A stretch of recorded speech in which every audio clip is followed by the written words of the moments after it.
tous, c'est Aiolos Davy, j'espère que vous allez bien, que vous vous portez bien. Et aujourd'hui, c'est une vidéo un peu spéciale, puisque vous allez voir, c'est une vidéo unboxing. Donc en fait, je l'ai juste ouverte pour voir si c'était la bonne figurine à l'intérieur. Et vous allez vite comprendre de quoi il s'agit si vous me suivez sur les réseaux sociaux. Hop, je vais vous montrer tout de suite de quoi il s'agit. Il s'agit de ceci. Ah, alors vous vous dites qu'est-ce que ça peut bien être. Alors si vous m'avez un peu suivi, vous savez que dans ma collection, il manquait une figurine. Et cette figurine, alors il manque toujours des figurines, qu'on soit clair, mais il manquait une figurine et cette figurine-là, c'était en fait, vous allez découvrir tout de suite qui c'est, mais c'est une figurine qui manquait à ma collection. Je la cherchais depuis un petit moment à un prix très correct. C'est une figurine qu'aujourd'hui on trouvait aux alentours de 200 euros. Voilà, voilà. Aujourd'hui c'est malheureusement le prix. Alors on a des prix bien plus importants également sur eBay, mais c'est une figurine qui aujourd'hui avoisine les 200 euros. Et je suis honnête avec vous, je la vois très rarement en vente. Donc, qu'est-ce que j'ai fait? Je me suis renseigné auprès de mes amis youtubeurs et de Facebook en disant voilà les amis, moi je cherche cette figurine, j'arrive pas à la trouver. Alors je l'avais trouvée sur Vinted à un certain prix. Bon, on s'est pas mis d'accord avec la personne qui vendait ça. Et on m'a dit ben Davy, pense à Mandarake.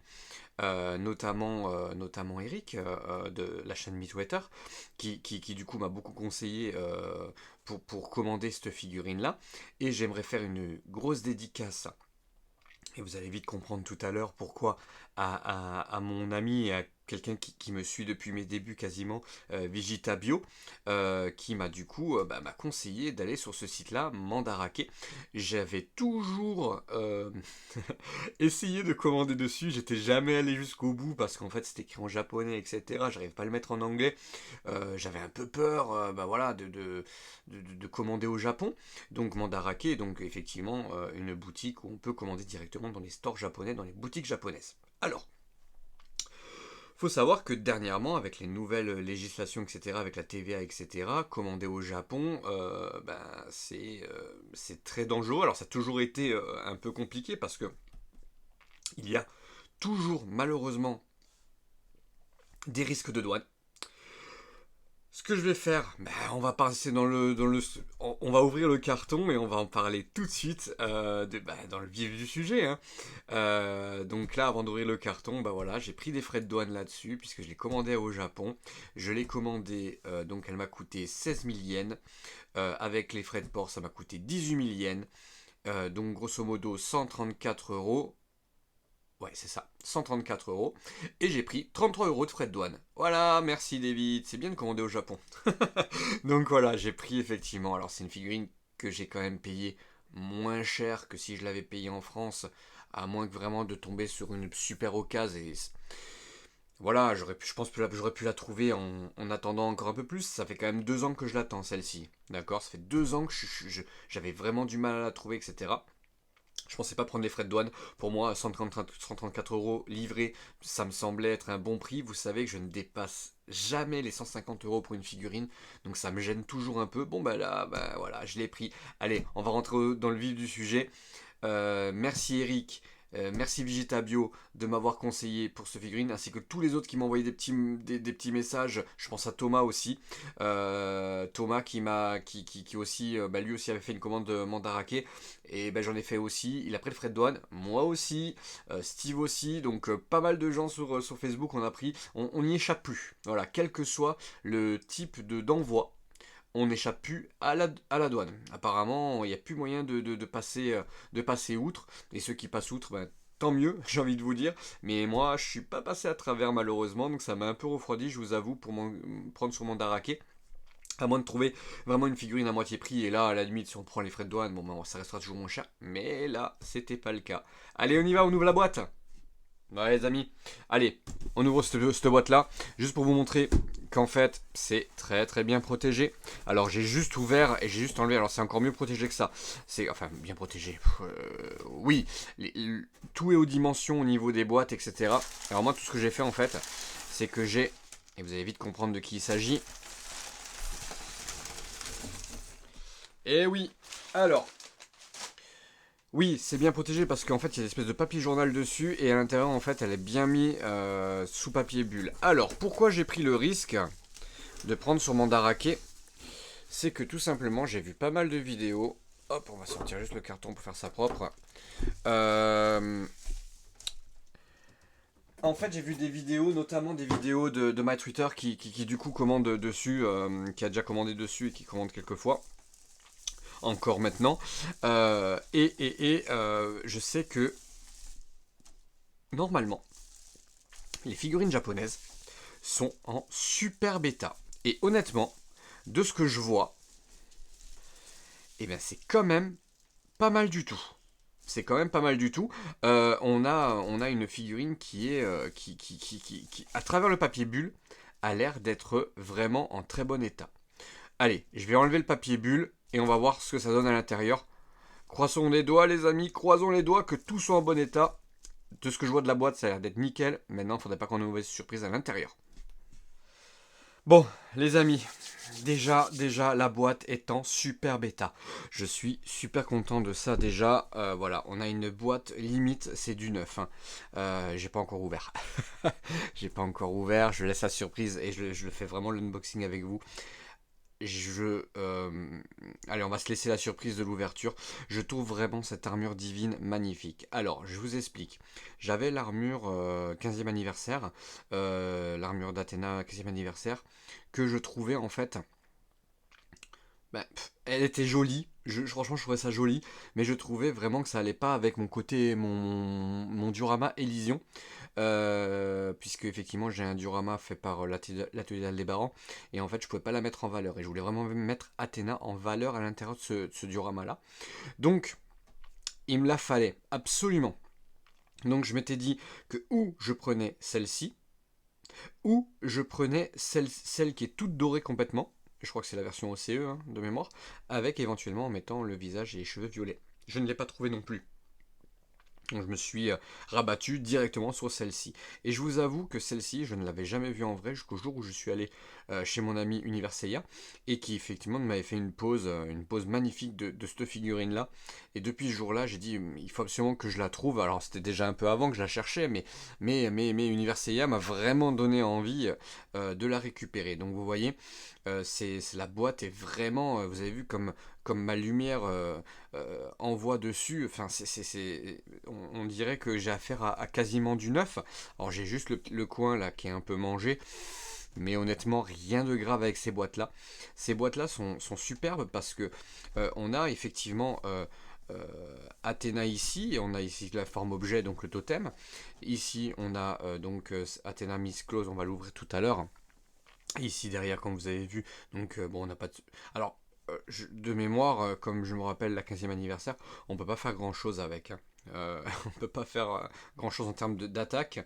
Vous voyez, voilà, mais par contre, les ailes déployées et tout, ça a l'air d'être de toute beauté. Allez, on y va. On essaye de l'ouvrir. Et là, vous imaginez, on ouvre. Dedans, il n'y a rien, c'est vide. Alors, au poids, je sens qu'il y a quelque chose, hein. Des cailloux. Ok. Bon, bah écoutez les amis, ça m'a l'air d'être en très très bon état. Ah bah il y a du scotch dessus. Ok. Je sais pas si elle est scellée ou pas, ou si c'est du scotch qu'ils ont rajouté. Regardez. Vous me direz en commentaire ce que vous en pensez. J'ai l'impression que c'est du scotch rajouté, mais je suis pas sûr. Bon, venant des Japonais, ça me semblerait pas fou non plus qu'ils aient rajouté du scotch comme ça. Et je l'avais pas vu sur la boîte tout à l'heure, mais regardez, ça fait un effet marbré comme ça. Elle est magnifique. La boîte est vraiment très très belle. Très très belle. Vous voyez, ça m'a l'air d'être très complet à l'intérieur. Bon, faut pas qu'on ait une mauvaise surprise dedans avec éventuellement des éclats de peinture ou des pièces en mauvais état. Comme ça, je dirais non, mais il faut vraiment ouvrir ça. Allez, on y va et on regarde les blisters tout de suite, hein. On va voir ce que ça nous donne. Bon, les amis, c'est plutôt une bonne surprise parce que je l'avais pas compris, je pense. On est sur du neuf. Voilà. Ça me... Ça m'enlève un peu le truc des douanes. On est sur du neuf scellé. On est sur du neuf scellé. Ça m'a l'air d'être complètement neuf. Donc c'est une très très bonne surprise. Le livret est scellé également et c'est du neuf. Vous voyez. Donc le livret n'a jamais été ouvert, ça c'est sûr. Le livret je vais le mettre de côté parce que de mémoire je crois que je vais en avoir besoin pour monter la DS. Ici alors je vais vous montrer blister par blister ce qu'il y a dedans.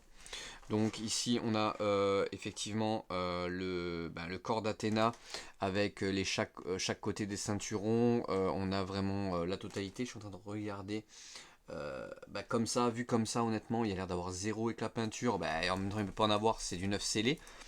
Alors je me pose toujours la question, est-ce que c'est du reconditionné ou est-ce que c'est du neuf scellé? Non, ça m'a l'air d'être du neuf scellé. Hein.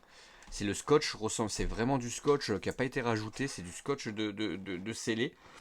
Voilà, donc avec Athéna. Ok. Très content. Je suis très très très content les amis. Très content. C'est une très bonne surprise. Ok, on a deux visages, hein, un visage les yeux fermés, un visage hurlant et un visage donc tout à l'heure neutre hein, qu'on a pu voir. Ok, ici on a donc les chevelures, ici on a les pans de jupe, ici on a les mains, donc il y a quand même pas mal de paires de... Enfin, pas mal, il y a 4 paires de mains, ok, 3 paires de mains, d'accord. On peut faire... Tout à l'heure, j'ai fait une bêtise, c'est tombé. Hop, tac. Ensuite, on a les ailes, le sceptre, enfin une autre partie du sceptre ici. Alors c'est bizarre, il y en a deux, c'est deux les mêmes. Ah oui, d'accord. Ok. Ça doit être pour la partie totem peut-être. Ok, donc ouais, et les ailes, hein. Ouais, c'est du 999. Hein. Il n'y a aucun doute là-dessus. C'est la bonne surprise. Et ici, on a donc pour le totem avec le bouclier d'Athéna. Un autre pan de... Alors ça doit être pour le totem. Ouais, c'est pour le totem. Totem, totem, totem. Ok. Très très bonne surprise. Très très bonne surprise. Et même le contenu, voilà, hein, c'est plutôt pas mal. Donc on a le totem d'Athéna écrit en plus en grec de ce que je vois là. Donc c'est quelque chose que j'utiliserai pas hein, du coup. Ok. Bah écoutez les amis, j'ai envie de vous dire, place au montage. Place au montage et puis on va monter tout ça et on va voir un peu ce que ça donne. Alors moi, bien sûr, vous le savez, je ne vous montre jamais le montage. Je vais vous montrer directement donc sur plateau tournant ce que ça donne. Alors on va faire une pause très classique dans un premier temps, hein, donc vraiment quelque chose pour vous montrer à quoi elle ressemble. Puis derrière, en fait, on va essayer de faire de la pause un peu dynamique et je vais essayer de m'inspirer de ce qu'a fait Univers Seiya avec sa pause qui m'avait tant plu parce que c'est vraiment pour ça que je l'ai prise, même si elle ne sera pas exposée comme ça dans mon temps Pélision.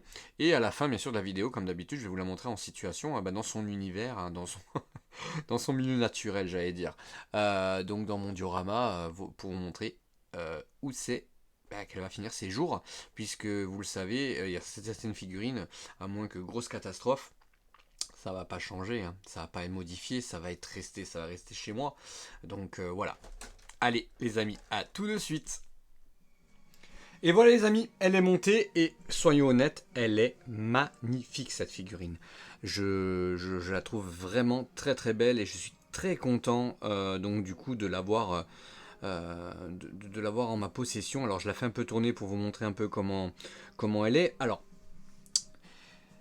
au niveau du montage, rien de compliqué. Voilà, il faut pas se tromper au niveau de ce qu'on place au niveau du corset et de la jupe, parce qu'en fait c'est en plusieurs parties.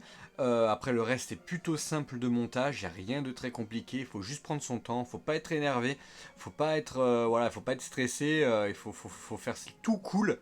Voilà, moi je me suis régalé à la monter, honnêtement, elle est très très très jolie. Elle a fait fort effet dans la famille parce que quand je la montais, en fait, je la montais devant koh.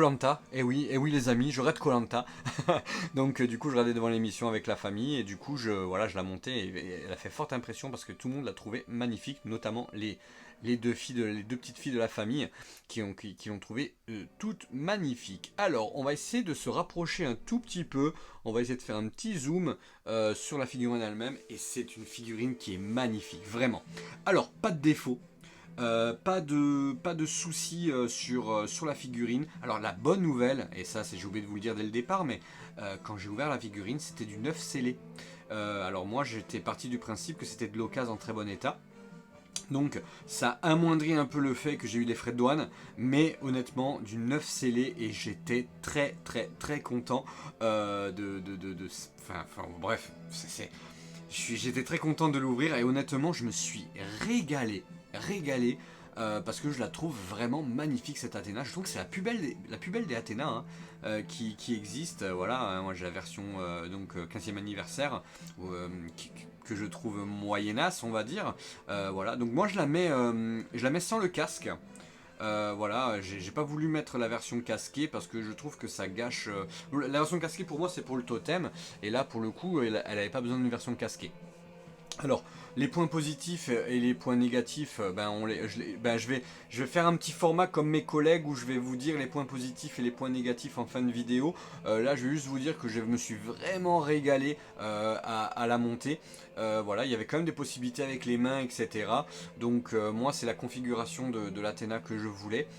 Donc, je vais juste faire un posing un peu à la Universeia, donc sans le copier trop, mais pour essayer de rester un peu dans ce dynamisme.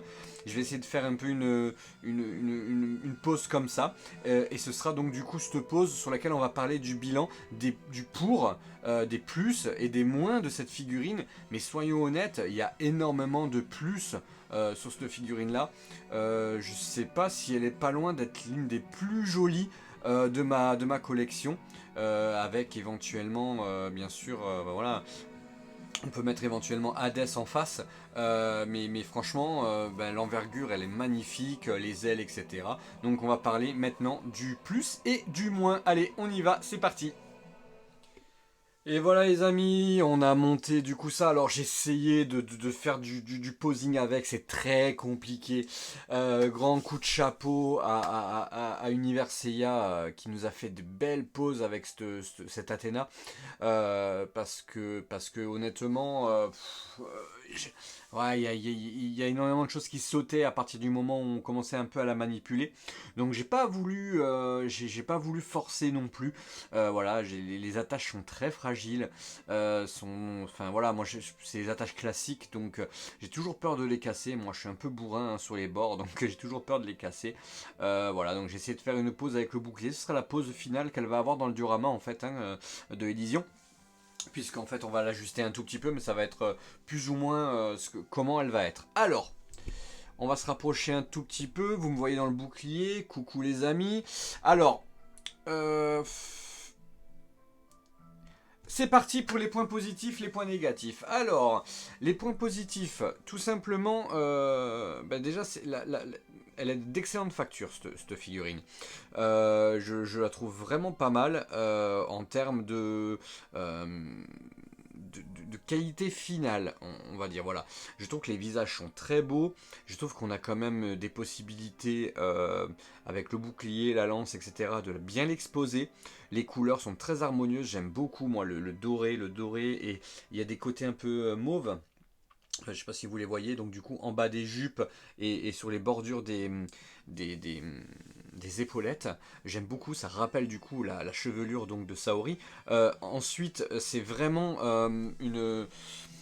l'harmonie de la figurine qui fait que quand on l'a entre les mains, quand on la voit en vrai, je la trouve vraiment très belle. Alors, il faut savoir que cette armure-là, dans le dessin animé, et dans le manga d'ailleurs, hein, bon, elle n'est pas pareille dans le manga bien sûr, mais dans le dessin animé, elle la met ça dure un épisode et encore, je crois que c'est pas un épisode entier où on la voit de mémoire. C'est assez hallucinant. Donc cette armure, cette divine robe, donc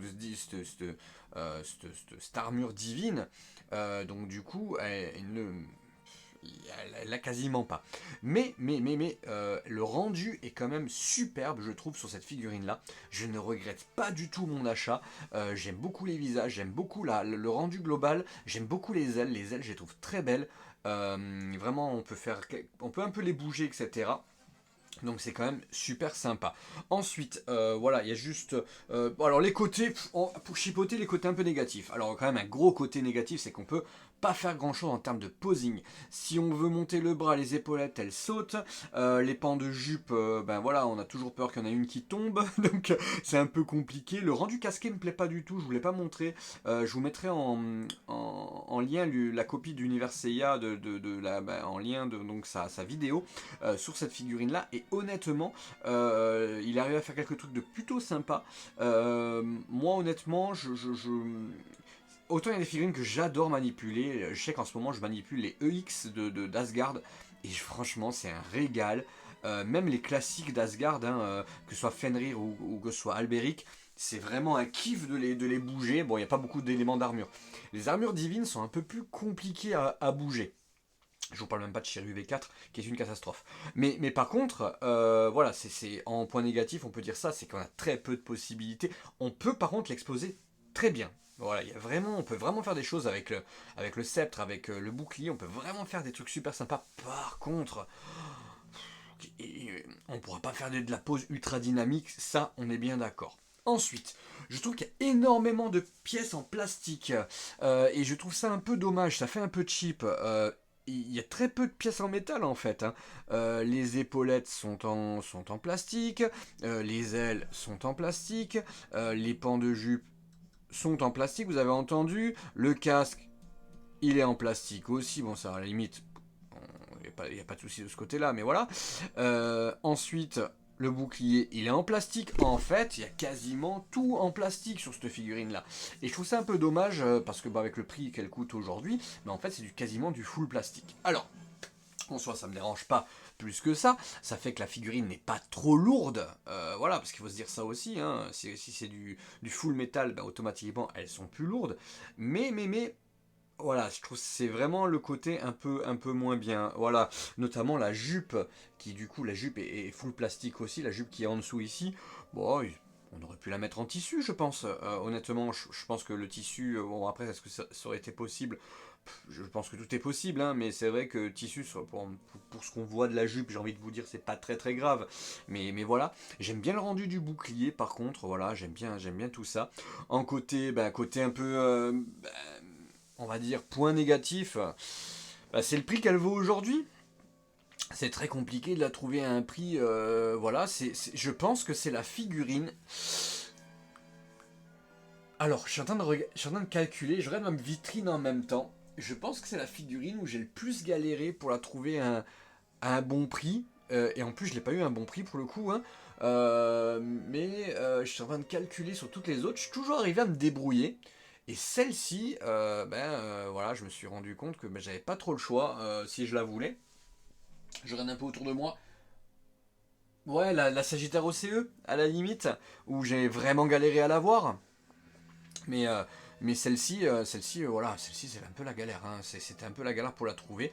Donc écoutez, aucun regret, super achat. Merci à ceux qui m'ont conseillé de la prendre. Je ne dis pas merci à Univers Seiya. Si tu m'écoutes, c'est à cause de toi que je l'ai prise. Non, c'est pas vrai, mais c'est vrai que le jour où je l'ai vue chez lui, je me suis dit, bon, il faut absolument que je l'ai dans ma collection, celle-ci. Bon, après, c'était prévu, hein, puisque vous verrez, hein, là, elle finit, on va finir en musique. Dans son jardin, donc dans le jardin d'Elysion, où elle va prendre toute sa place et vous allez comprendre pourquoi il me la fallait absolument. Ben, je suis ravi de vous dire qu'aujourd'hui, dans ma collection, et franchement, c'est un espèce de soulagement, c'est assez bizarre. Il ne me manque plus de figurines. Il ne me manque plus de figurines. Voilà, il n'y a pas une pièce où je me dis celle-ci, je la veux. Je suis toujours arrivé à les remplacer par une marque alternative, celle que j'ai notamment le Camus Surplis, une marque alternative. Ok, pas tip top, mais elle fait le taf. Aujourd'hui, je suis plutôt content à vous dire que il me manque pas une pièce où je me dis purée celle-ci, il faut que je l'ai, il faut que je l'ai, il faut que je l'ai, il faut que je l'ai. Je regarde un peu autour de moi, je suis plutôt content. Ma collection s'est bien étoffée. Et je pense que là, tout ce qui me manque, c'est de remettre en valeur une dernière fois quelques figurines qui sont pas en valeur. J'ai encore un peu de place, du coup, voilà, parce que j'ai bouché pas mal de trucs. D'ailleurs, il y a la vidéo collection qui arrive le 1er novembre. Donc voilà, le 1er novembre, jour férié, c'est là, hein, c'est là, puisque vous allez avoir cette vidéo-là ce week-end, le week-end du 30 pour le week-end d'Halloween. Et donc pour le 1er novembre, je vous ai préparé une vidéo collection où je vais filmer du coup ma pièce, où ça en est. Et vous allez voir qu'il y a eu quelques modifications qui sont, enfin pas de grosses modifications, mais quelques modifications, notamment avec une vitrine qui est complètement vide, et je vous expliquerai pourquoi. Voilà les amis, allez, place en musique, et puis moi je vous dis à bientôt, et puis je vous embrasse très fort, et je vous dis à très bientôt, et surtout, bienveillance entre nous, c'est le plus important. Et petite surprise, puisque petite annonce bientôt, et je pense que ça va être début novembre aussi, peut-être pendant la vidéo de ma collection, je vais vous l'annoncer, puisque j'ai une petite surprise à vous annoncer. On va pouvoir peut-être se voir, pour ceux qui sont du côté de Marseille, Istres et compagnie, puisque, surprise, et ça, je vous en parlerai dans la prochaine vidéo, mais il y a possibilité qu'on se rencontre physiquement pour ceux qui veulent me rencontrer. Et puis voilà, discuter et en tout bien tout honneur, bien entendu. Je vous expliquerai ça mieux donc dans la prochaine vidéo. Et là maintenant, place en musique pour Athéna dans son jardin d'Élysion. Je vous embrasse très fort, c'est Tylos Devi.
だがその時アイオロスはまだ息絶えてはいなかったのだ。すべてお前に叩きつけてやる。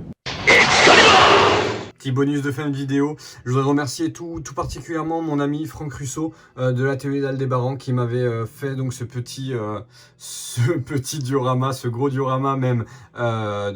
Si vous me connaissez un peu, vous m'avez suivi un peu, vous savez qu'il est arrivé en plusieurs morceaux celui-ci parce que la poste avait fait n'importe quoi. Je vous montre pas l'autre côté parce que tout simplement il est en cours de travaux, on va dire entre guillemets, puisque j'ai tous mes armures divines à placer. Mais je voulais vous montrer du coup pourquoi je voulais absolument cette figurine d'Athéna, puisque c'est la pièce centrale de ce édition, avec ce temple dédié juste pour elle. Donc c'était important pour moi de l'avoir et de la mettre au milieu. Donc voilà, j'espère que ça vous plaît. Voilà, c'était le petit bonus de fin de vidéo pour ceux qui restent. Je verrai vite ce qui reste après le petit générique du pauvre fou de Shiryu qui dit abonnez-vous, hein, parce que voilà, je pense qu'il n'y en a pas beaucoup, je le comprends tout à fait, puisque pour moi là quand la vidéo est finie, voilà, c'était le petit bonus. Je vous fais la bise, c'est Tylos Devi et à très bientôt.